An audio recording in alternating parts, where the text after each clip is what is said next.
السلام علیکم اکای حاجی میرزا، من یک مخلص شما هستم.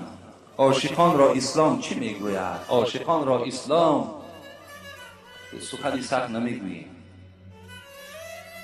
عاشقی این جایز نیست در اسلام. دادرای عزیز،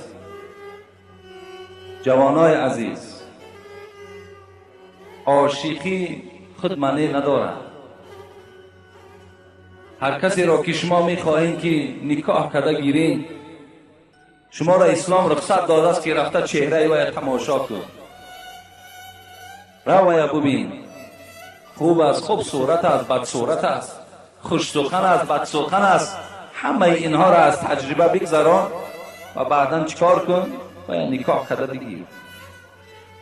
لیکن اجازت نمیدهد اسلام که تو با او دستی به دست کرده و ماها و سالها با او یک جایه بگردی و آخر آمده بعد نکاح کرده گیری. این حرام است در اسلام، اجازت نیست. شما وقتی یک دست یک دختر را میقپین، من به همه شما یک سخن را میرسانم، فقط خواهر خودتان پیش چشم بیارید. فقط خواهر خودتان. وقتی تو دست یک خواهر برادر میقپی، هیچ وقت نیتی تو نیتی پاک نیست. تو دروغ میگوی با دلی صاف. این دلی تو صاف میشد، دستی او دختر قپیده و فشرده و از دست او راحت نمیبردی. او دلی تو خیلی دلی غشد است، او دلی تو خیلی دلی سیاه است. او را من میبینم، من میفهمم. تو دروغ میگویی. وقتی دستی او را قپیدی، تصور کن که یک رفیقی تو دستی خواهری تو را میقپد. خودت را چه تصور میکنی؟ مادام برای خودت که نمیخواهی، برای برادر مسلمان تم نخواه. یک برادر تم بیچاره را در غم اندون افغان، تا که فردا یک رفیقش میگوید میدانی خواهر با فلانی دیدم. خیلی آدم غمگین میشود، ناراحت میشود. از این خاطر اسلام عاشقی را هیچ وقت جایز نمیگوید. حتی شما تلفنی هم صحبت داشته باشید، اسلام این حرام میگوید. تلفنی، زیرا صدای زن خودش ریاکسیا دارد، خودش یک وجود آدم ویران میکنه. با تلفن حتی همراه او صحبت نکن.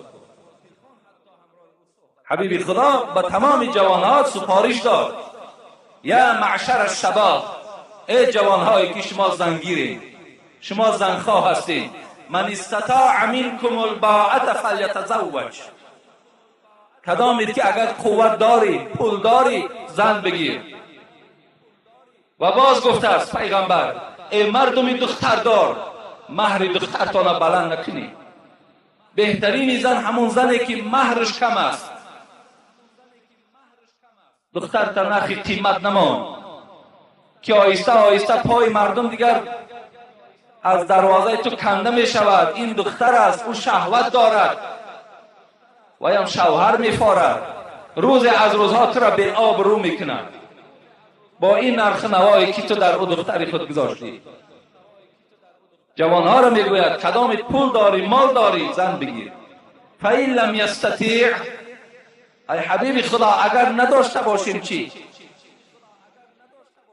فعلیکم بالصوم فإنه وجاء. گفتن جوانای عزیز، مادامی که نداشته باشین، خدا شما را صاحب مال و ملک کند و دخترها را، دختردارها را خدا انصاف دهد. شما روزه گیرین تا که شهوت شما، همون شهوتتان به واسطه روزه شکسته شود. روزه بگیرین. گفت روزه شما را مانده میکند، روزه شما را شکسته میکند، همون طغیان شهوت از بدن شما دور میکند. این از توصیه پیغمبری خدا.